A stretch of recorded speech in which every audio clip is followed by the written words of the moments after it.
जय जगन्नाथ। प्रबल शीत 3-4 दिन है होची। एमती शीत होची बोधे 15 वर्ष भितर एमती शीत हो नाला। टेम्परेचर 10-12 आड़की पलाऊँच। एबे राउरकेला रे 7 डिग्री, दारिंगबाड़ी रे 6 डिग्री, ओडिशार 10टी स्थान रे प्राय 10 डिग्री तलू अच्छी।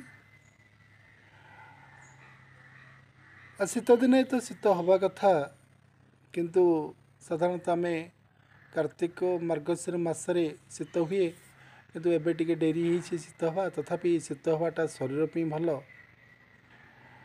वयस्क लोक जो मैंने बुढ़ा बुढ़ी अच्छा रोगी बहुत कष्ट हो पारे, किंतु साधारणतः मनीष जेहेतु सबू सीजन सहित जदि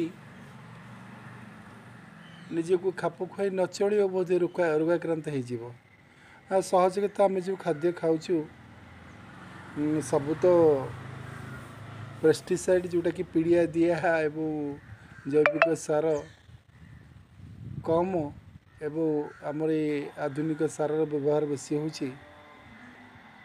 तथापि शीत दिन मानक गाधेया समस्ते भय करती जे कई गाधती गरम पानी गाधती, किंतु प्रतिदिन गाधेबार आवश्यकता अच्छी। शीत दिने बेसी पेट गरम हुए एवं पानी पिया कम हुए, से आमर कन्स्टिपेशन हुए एवं झाड़ा ठीक रे हुएनी, गैस हुए, एम सब असुविधा हुए। तेणु शीत दिने आम सफिशिएंट पानी पीवा दरकार एवं शीत दिने गाधेबार आवश्यकता अच्छी। खाद्य पेय जोटा कि आमर शीत दिने ये कांजी, ये जो साग, ये सब खाइबार आवश्यकता अच्छी। एवं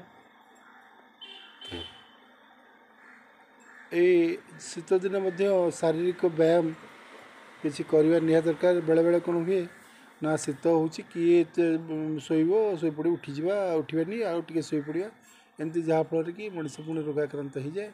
कि सबुदिन जो जी व्यायाम कर निश्चित रूपे ये शीत दिन शारीरिक व्यायाम करने दरकार एवं शीतटा को कष्ट बोली न भावी गोटे गोटे भगवान का आशीर्वाद बोली भाविबा दरकार। कहीं शीतटा मनीष पे दरकार, खराटा दरकार, वर्षाटा दरकार, ये सबू मनीष पे दरकार। बॉडी से अनुसार आकोमोडेशनटा ठीक हेबो एवं समस्ते ए शीत दिनटा को कष्ट बोली न भावी भल भी भाविबार आवश्यकता रही। जय जगन्नाथ।